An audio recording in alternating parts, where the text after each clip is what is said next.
தொழுகைக்கு இருக்கிற தனிச்சிறப்பு என்ன தெரியுமா? சாகும் வரைக்கும் நம்மோடு இருக்கிற ஒரு அமல்.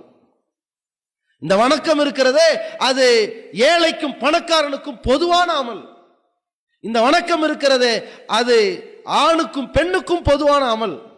இந்த வணக்கம் இருக்கிறதே உடல்நிலை சரியில்லாதவனுக்கும் சீராக இருப்பவனுக்கும் பொதுவான அமல். இந்த வணக்கம் உள்ளூரில் இருப்பவனுக்கும் வெளியூரில் இருப்பவனுக்கும் பொதுவான அமல். தொழுதுதான் ஆகணும். பாபுது ரப்பக்க ஹத்தா ஏத்தியக்கல் யக்கீன், சாகும் வரைக்கும். யக்கீன் என்னது?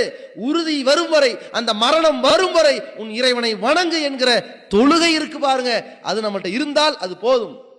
அது எல்லா அமல்களையும் கொஞ்சம் கொஞ்சமா தக்க வைத்துக் கொண்டே இருக்கிற இந்த தொழுகை, அதில் நாம் தோழமையோடு இருக்க வேண்டும். அதுதான் நம்மை சீர்திருத்தும், நம்மை சிறந்தவனாக உருவாக்கும், சிறந்த தலைவனாக அது வார்த்தெடுக்கும். அப்படிப்பட்ட தொழுகையை ஒருவன் விட்டால், தொழுகைதான் மானக்கேடான காரியத்திலிருந்து தடுக்கக்கூடியதாக இருக்கிறது.